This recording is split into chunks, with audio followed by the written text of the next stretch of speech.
Welcome back to the Coaches Rising podcast. It's podcast number 4. I'm Joel, and today we're going to be speaking with Gay Hendricks, who is, he's been in the field of personal development for about 45 plus years. He's the author of, I think, over 40 books, and he's coached some pretty cool people. Famous musicians, rock stars, also, people like Michael Dell, the founder of Dell Computers, so big CEOs. And today we're going to be speaking about two things. He wrote this great book called The Big Leap. It's really about how do you live your genius. It's an idea that really touched me. And so he's going to talk about what is your genius? How can you recognize it? What's the kind of fulfillment you get when you start to live more and more of your life from that place? So he's also going to talk about the upper limit problem, and that's one of the things that it's like this thermostat, that kicks in once you've reached your familiar level of abundance or success. That kicks in and holds you back. So he's going to talk more about what that is and how we can begin to release that. So a lot of great ideas in this session. I really hope you enjoy it, and I'll be back at the end. So fantastic to see you, Gay. How are you doing today? I'm doing great. Just came from working out for an hour at the gym. Excellent. That sounds good. And you are on the west coast of the US right now, yeah? Yes, I live about 11 miles from the ocean in a little mountain valley called Ojai, spelled O-J-A-I. Well, we're going to dive in. I'd like to speak to you today about your work as a coach, because you've been coaching for quite some time now. And also, I want to weave in some ideas that I loved reading your book, The Big Leap. Really beautiful book. And I think it's got some fantastic ideas that coaches really should know about. So we're gonna dive in. And I'd like to begin by asking, what's at the heart of your coaching? Like, what is it you do with your clients? Maybe that's a big question, but what comes up for you as I ask that? Yes. Well, the heart and soul of it, like in The Big Leap, there are two big problems that I address and show solutions for. One is how to get out from under what I call the upper limit problem, which is our tendency to keep ourselves limited below our level of full potential. And so the first thing that I work on with any person that I'm here with, it doesn't matter if they're the CEO of a Fortune 50 company. I've worked with plenty of those, and I've worked with, rock and roll singers and actors and people from the regular realms of life. And it all boils down to the same thing. How are you limiting yourself? And what new conversation do you need to start so that you can peel away those limitations and express yourself in what I call the zone of genius? And so the second big thing the Big Leap looks at is how to establish yourself in your zone of genius. So if you were here sitting across from me in the first session, I might ask you things like, what % of your time would you say right now are you spending doing what you most love to do? Because that's always a signal to your zone of genius, is finding out what you most love to do. One of your, in England, I would often, when I would go to England, I would often stop at places that the philosopher J. Krishnamurti spoke at, and he also spoke here in the town I live in. So I've heard many lectures by him over the years before he died in the mid-'80s. And one thing he always said was, the real purpose of education is to help you discover what above all you most love to do. And so I think that it doesn't matter if you're a street sweeper or an executive officer in a corporation, there's always a little nugget of your zone of genius in what you're already doing. And what we have to do is find out what that is and get it so that you're living there all the time. When I first started, I think I was using maybe 10% of my time in my zone of genius. So I set the big goal of spending half my time in my zone of genius. Took me a few years to get there, but then I set the big goal of spending 70% of my time in my zone of genius. Took me a few more years to get there. But then for the last 20 years or so, I've been working on how to spend 90%, 91%, 92% of my time in my zone of genius. So now, see, I saw my first client in 1968. So I've been at this almost 50 years, I think. And it doesn't matter if I'm in Chicago or Calcutta or Beverly Hills, whatever the place is that people are located, they're always concerned about the same thing. How can I fulfill my potential? They may not cognitively know that that's what they're worried about, but if you get down to the bottom of things, it almost never has to do with sex or money or children or the things that people usually fight about. At the bottom of everything, it's, am I doing what I can to fulfill my potential here during my short time on earth? And that question lives in the background of everything we do and think and feel. So when a person is sitting here in front of me for the first time, I just start asking those big questions like, how much of your time now are you spending doing what you absolutely most love to do? And frequently people say, 0.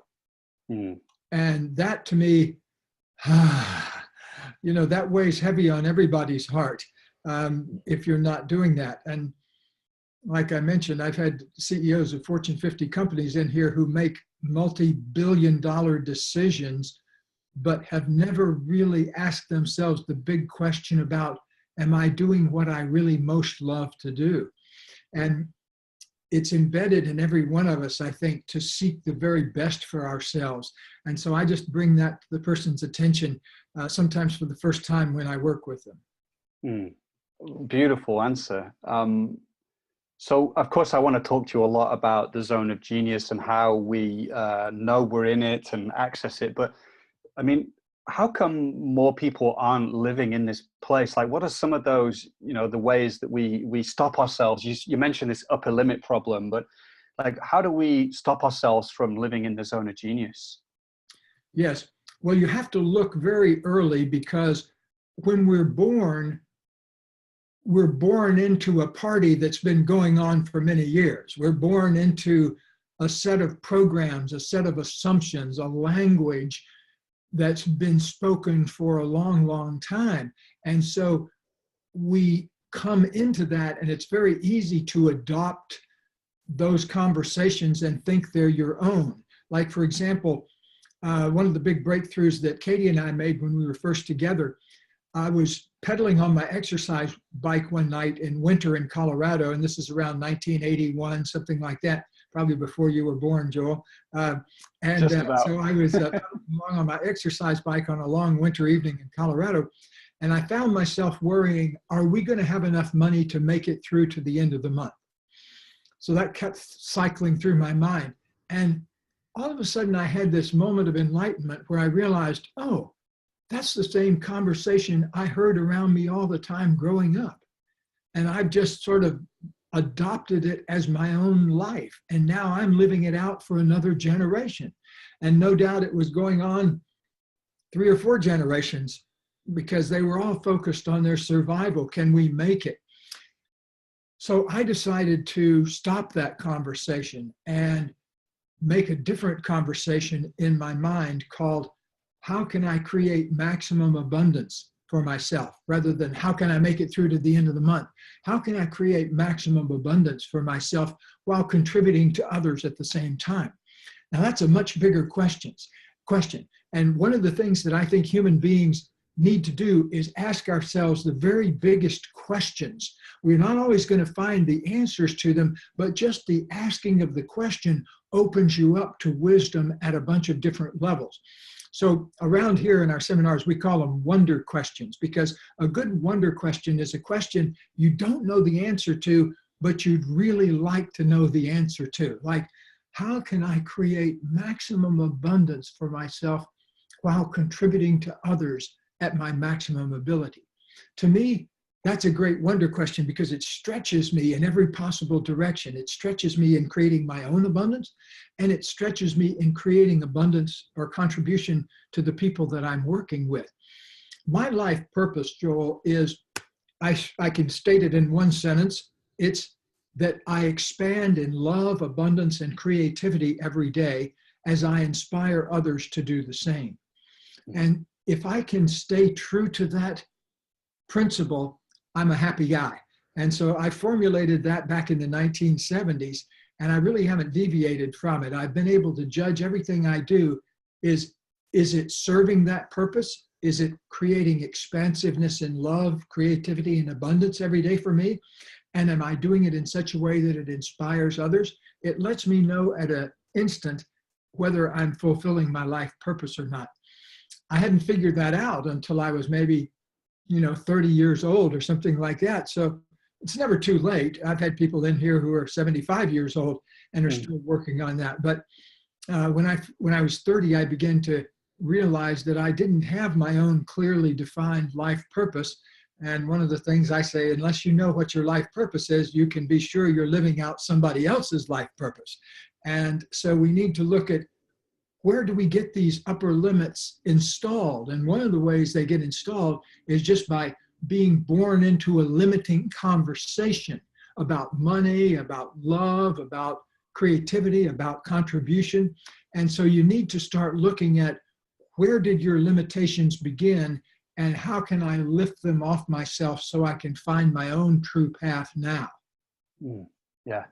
Yeah, I love that. I mean, I'm just thinking of my own childhood when I remember my parents saying things like, "Oh, we're going to have to tighten our belts now," we're in an economy drive. That's the word they would use in the family. And I remember as a child, not really knowing what they were meaning, but it just felt serious, and it was like the scarcity, basically. And we've got to be careful. We've got to be cautious. And I'm coaching too, and I find that's one of this scarcity thinking, that it's like you have to educate people that they're allowed to live in a place of possibility or abundance, that's actually a possibility. And that they can start to uncover these kind of hidden, beliefs or barriers to that. So it inspires me a lot to hear what you're saying. I really appreciate that. I'm glad you discovered that, because I had exactly the same thing in my own family. It was all about scarcity. Yeah. And the thing is that when things get like that, people think, let's tighten our belts. But I want people to think, let's expand our creativity, because that's where money comes from. It doesn't come from working 48 hours instead of 46 hours. That'll get you somewhere, but it won't get you where you really want to be, because it doesn't tap the deeper creativity that's necessary to bring you out of that level of reality into a whole new level of abundance. Well, let's talk about that a bit more, because, in a way, this zone of genius idea that grabbed hold of me, and it's like I'm on that path you're talking about, inspired by what you wrote. How can I live from my genius more and work less, but have more impact in a way? And so tell me about this zone of genius and the creativity that comes online there. What kind of things do you start to see people doing? One thing is that people start doing more of what they love to do. So the first thing I ask people to do, Joel, is I ask people to create 10 minutes a day. That's all, 10 minutes a day, and put it on their calendar as going to be their 10 minutes of genius. And maybe all you can do is sit in a room by yourself for 10 minutes saying, what is my genius? Or journaling about it. But that's the place to begin, because like the philosopher Blaise Pascal said, that all of our problems as human beings come from not being able to sit in a room by ourselves for 10 minutes doing nothing. And so the ability to just be with yourself for 10 minutes and ask these big questions like, what is my zone of genius? And what do I most love to do? And what do I love to do that creates the biggest break for other people? I tracked down one time, I had a business for a while that I later sold to a big public company called the Spiritual Cinema Circle. A friend of mine and I started it, and it was shipping inspirational DVDs around the world to 25,000 people or so who were members. And so it was a very successful business for a number of years, and then I sold it. And people would frequently interview me and say, where did you get an idea like that? Because that was like nothing, nobody had ever thought of that before. And I said, it really boiled down to 10 seconds in meditation one day, because I was sitting in meditation. In fact, I was sitting in this very room in the year of 2003. And I was very interested in getting some inspirational movies like Conversations with God made and others like that. But we weren't having any luck pitching those ideas to Hollywood. They kept saying, no, there's nobody that wants to watch movies like that, and people want to see things blown up. They don't want to see, they don't want to see spiritual movies. And so we kept kind of beating our heads against the wall. But one morning here in meditation, I've been a daily meditator, by the way, since 1972 or 3, around there. So I've, it's an important part of my life. Mm. And so I was just doing my regular meditation one day, and all of a sudden I had this 10-second idea. Oh, instead of trying to get Hollywood to make the movies, let's just go to where the movies are and go around Hollywood. So it was kind of like a move in the game of Go, rather than the game of chess, which is very linear. In the game of Go, the Japanese game of Go, you often go around things to encircle them. And so it was a moment for me that it only took 10 seconds, but it later led to $10 million when I sold the business. And so what happened in that 10 seconds was I suddenly saw a new way to do something that needed to get done. So what we would do then, we would go out and find independent filmmakers who were making beautiful movies that they couldn't get Hollywood to release, and we would license them just for a month to show them to our members. And everybody was happy to do it because, we were often paying, fairly large sums of money, $50,000 or so, to a young filmmaker to use his film for a month. And even if we were only paying him $5,000, it was still more than many of these folks had made off their movie. And so it was helping people get out into the world. The key thing was figuring out this whole new way to go about it. And I singularized that because that's what often you find happen in your zone of genius. Suddenly, a new way comes up that you hadn't thought of before that makes the whole enterprise easier. Right. And so we created this great business of licensing these films for 1 month, putting them on a DVD, sending them out to people. And soon, within a few months, we had a great profitable little business. And so I think that's a good example, a template for us to use, because it shows that a moment of breakthrough thinking can solve a problem and also create real world practical miracles out there, because not only did it create $10 million worth of value for the shareholders, but it also created hundreds of hours of inspiration for people out in the world. Like I remember getting an email from a woman somewhere in the outback of Pakistan who had to walk 25 miles to get to a place where one of her friends had the DVDs every month. And to me, that just, it's amazing. I mean, that not only made my day, it made my year when I read that email. Because, see, to me, human beings are never going to be fully satisfied until our own heart's desires are expressed in a way that helps other people reach their heart's desires too. So I think that built into human beings is a desire to be for other human beings. And I know that's not a popular way of thinking. We're all always taught that it's dog eat dog and you got to fight your way to the top and all that. But I think a new way of thinking is that there's plenty here for everybody if we can just expand our thinking enough so that everybody gets an opportunity for abundance. But it has to start here first. You can't just tell a person, okay, you have the power to create abundance. They have to come somehow, oh, I have the power to create abundance. Okay, I'm going to take that on just as a great new idea and see what I can make of. Yeah, beautiful. I think it's worth, because I want to kind of keep zoning in and teasing apart this zone of genius, but I like the way that you compare it to the zone of excellence, because I've seen this in my own life, this zone of excellence you talk about, where we're doing like excellent work, but it's not quite it in some ways. So, and then we make that shift. And I wondered if you could sort of, contrast those two. Yes. And I'm still like, I'm like, what is it that has people decide to live in their zone of genius? Yeah. Yes. Well, sometimes it's pain that causes people to do that, because living in your zone of excellence too long creates pain in your body and in your relationships. Like when I first began to catch on to this, Joel, I had like 2 or 3 very successful people in a row. I remember one guy in particular who said, I'm a successful attorney. I'm 40 years old. I make $350,000 a year. I'm in the country club. My wife loves it. My kids love it. Everybody loves it but me, and I feel like I'm dying inside.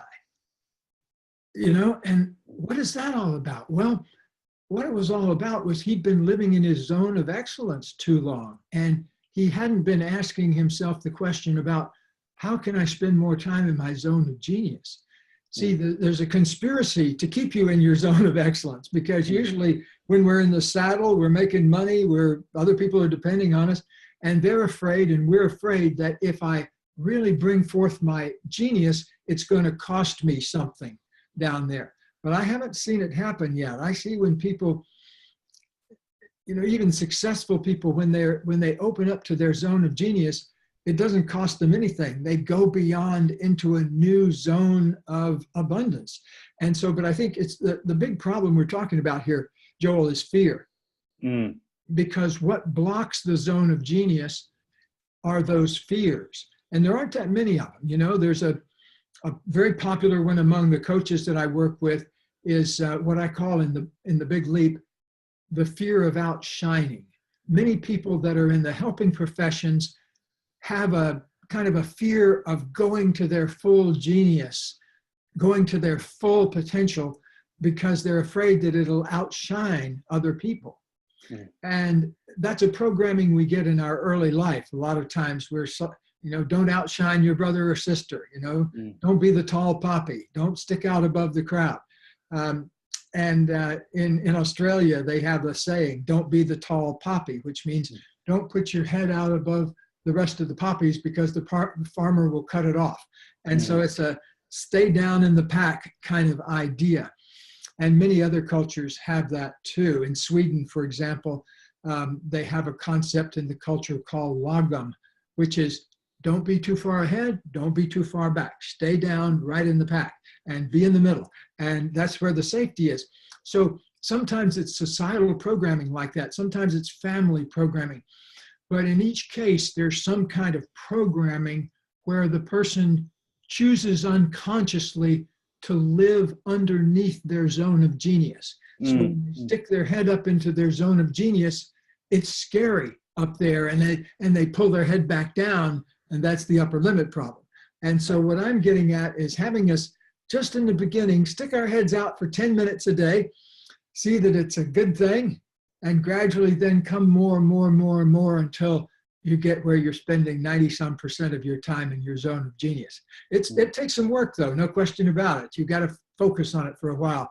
It's not an overnight miracle. People ask me in the Big Leap, how long did it take you to write the Big Leap? And I always say about 35 years, because from the first time I had the idea until I finally figured out how to write the book, 35 years had gone by.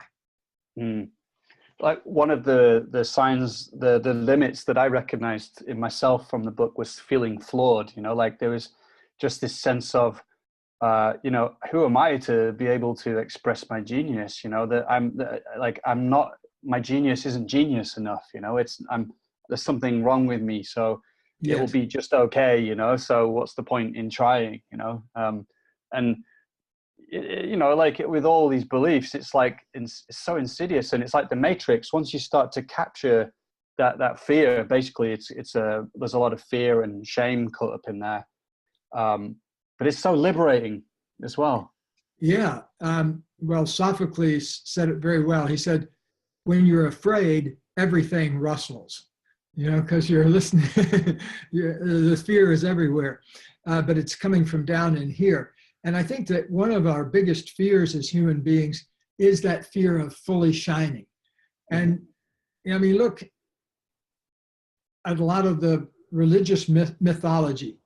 You know, somebody shines and then gets crucified. You know, there's a whole process of look out, if you really shine, you know, it could be harmful to you. And a lot of times people talk about mad geniuses, you know, that there's, you know, that geniuses somehow makes people crazy. But I haven't really seen that. What I've seen is people really being able to tap into their genius in such a way that it makes the lives of themselves and everybody around them even better. The fear you're talking about, we call it here the fear of being fundamentally flawed. And it comes from having been convicted of an imaginary crime at some time in your life by somebody who thought you were had flaws in some way, and so you take that on. And so, you know, many of us have that fear that there's something deeply wrong with me, and it keeps us from really expanding to our full zone of genius. But you have to just, when you encounter any of these fears, it's you have to kind of like shine a light on them.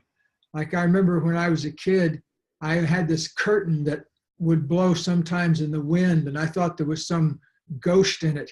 But my mother gave me a flashlight and just said, well, shine a light on it and you'll see whether it's a ghost or not. And so it's a good metaphor for what to do with all these fears. You just shine a light on them and get friendly with them, and you'll realize there was nothing there.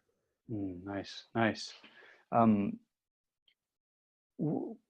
Yeah, so like people listening into this might be wondering, like, how do I know when when I'm tapping into my zone of genius? And I know we've pointed a few of the signs, like, you know, what do you love to do, and what is it you do that you have the most impact with? And how do people know when they start to tune into that genius? How can they be confident about it? One thing is that when you're in your zone of genius, time disappears. And so one good thing to look at is what you do that you're into so much that time disappears. And if you're having that experience more and more and more, you're occupying your zone of genius. Like for me, part of my zone of genius involves writing. And when I'm really into it, I'll start in here maybe at 5:30 in the morning, and I'll suddenly realize, oh, it's 7:30. Wow, where did that 2 hours go? And so that's a good sign that you're in your zone of genius. Yeah. Another good sign is that often people will start to notice the signs of it. They'll start to notice that you're being more efficient as you go about your day. You're being more clear about what you want. You're more clear about the yeses and the nos in your life. And so people will often comment on an increased clarity about you as you go about occupying your zone of genius more. Nice. So yeah, I can imagine, it sounds a bit like people get into a flow state, you know, the time disappears, they're in a flow state, and you're also getting more ruthless with, hey, this is my zone of genius. I'm saying yes to this. I'm saying no to those things. And, you know, the more you put your energy into this, the better your output is, you know, and yeah. Yeah, and that brings up an important point, Joel, and that is that for successful people, you need to pay attention to your no as much as you need to pay attention to your yes. So it's important to, I think, live in a general state of yesness, if we could say it that way, you know, to be positive toward life, to be positive toward learning and that kind of thing. But you also have to be able to say clear no and mean it, because, you know, like a friend of mine, Jerry Jones, said, very successful man, he said, the best deals I've ever done are the deals I didn't do. And what he meant by that is that the things he said no to, even though they may have made money for somebody else and that kind of thing, would have been such a headache and so problematic for him that it freed up tremendous time for him to do other things. And so I know that for a fact now in my own life, because probably once a week, somebody comes here and pitches me an idea that they want me to invest in or they want my counsel on. I just got one about an hour ago, that a great new invention that could help people quit smoking by teaching them breathing processes. And in each situation like that, sometimes I can say yes, but 99.9% of the time, I need to say what I call an enlightened no. It's not a no, that's a stupid idea. It's a no, I'm doing other things, and no, I'm putting my time someplace else, and no, I wish you well with that. But it's kind of an enlightened no. It's not a slam the door no. It's a creating space for the person no. And so a lot of times things I've said no to, the person has gone on and been very successful with them. And God bless them. You know, that's great. Because I think the more things you say no to, the more things of quality that you can say yes to. So I've become a good practitioner of the enlightened no, and I recommend it highly. Same thing, we have a concept here called high firing, that if somebody needs to be fired, we do what we call high firing, which is firing them in such a way that it creates more possibilities, and actually in many cases, the person thanks us for firing them because it's that we've liberated them to go someplace else and do something else and maybe contribute in another way, but it wasn't working here. And so we fire them in such a way that it gives them some wings to go somewhere else and do it. So I think it's important in life to, especially for successful people, to really get nimble about their yeses and nos. So they're not making yeses that they don't really want to make. That's a big problem for people. And another situation is not just saying an automatic no, but to listen carefully in a way that empowers people that you're saying no to. Yeah. Nice. So like, say because you coach these people and, CEOs and entrepreneurs and musicians and founders of huge billion-dollar companies and stuff. And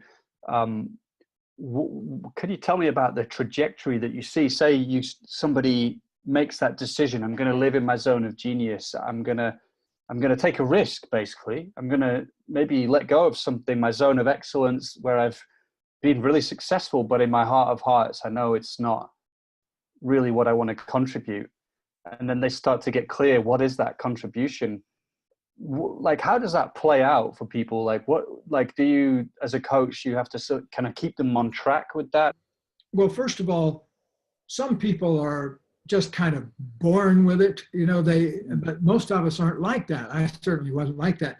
I was, just as you were talking, remembering going down to Austin, Texas many times during the 90s to coach people at Dell Computer. The top team there at the time was Michael Dell and a fellow named Mort Topfer and a fellow named Kevin Rollins.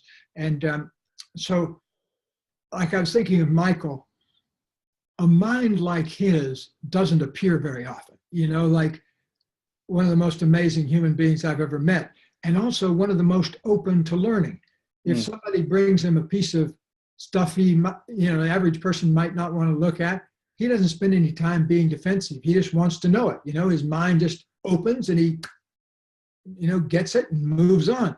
Yeah. And so I've never seen a person more quick to learn things. And so we don't get those people very often. 99% of the people I have worked with weren't born that way, but they got that way through the systematic, diligent practice of being open to learning in every moment.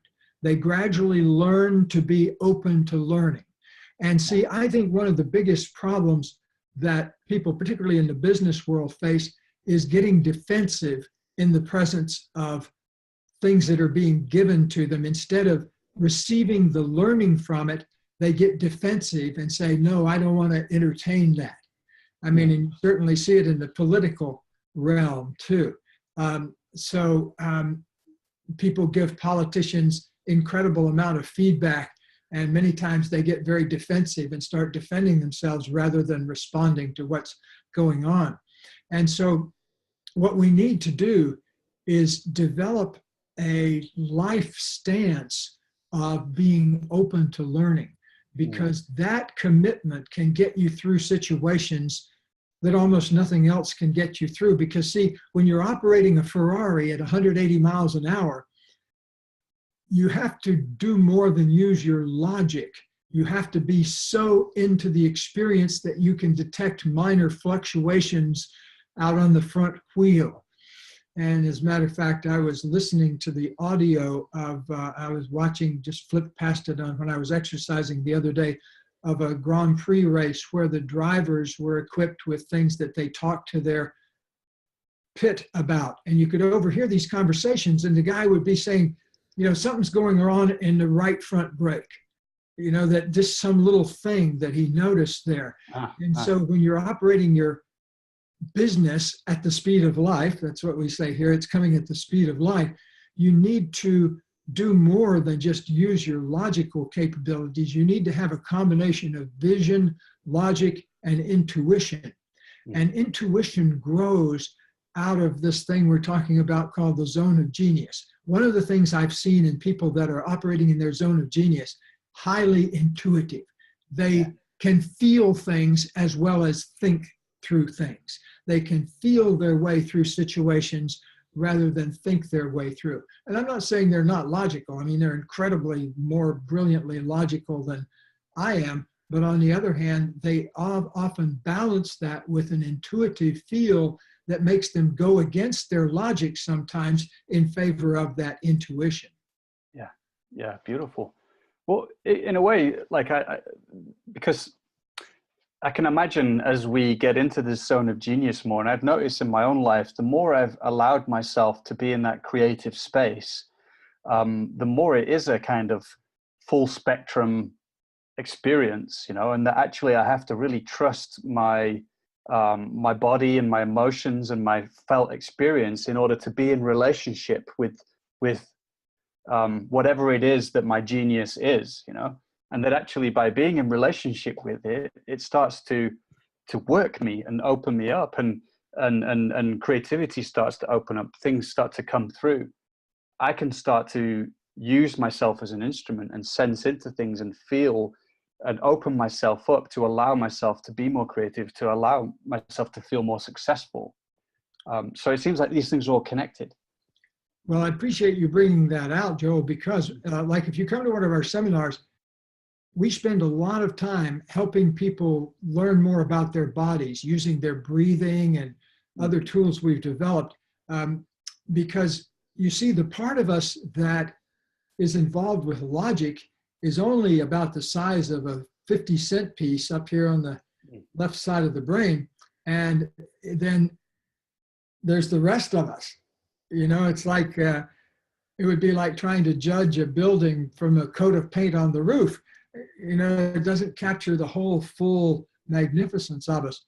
And to me, we have to just really honor our whole bodies. You know, just, I always use the example of our livers. Nobody ever thinks of their liver, but it's sitting here doing 300 things every hour. You know, it's got this incredible internet going on in itself of making little decisions and producing, like cranking out, probably since we've been talking here, your liver has cranked out 1 million base pairs of DNA. And so you're a whole different person than you were at the beginning of the conversation. So I think we really have to celebrate that as far as our human capability goes, that anything we can dream of has already been dreamed up in our body just by giving us consciousness and the ability to think through things and to make plans and to create images and to create goals and those kinds of things. Nice. Well, like it inspires me a lot. What would be one thing that you would share with coaches, like a piece of advice? Anytime you're stuck, here's a 10-second piece of advice that's come in really handy for me. Anytime you're stuck or one of your clients is stuck, take 3 deep, easy breaths and change your body position. That's actually a foolproof way of resetting your energy system in your body. Let me just show you how easy it is. I'm going to take 3 deep breaths.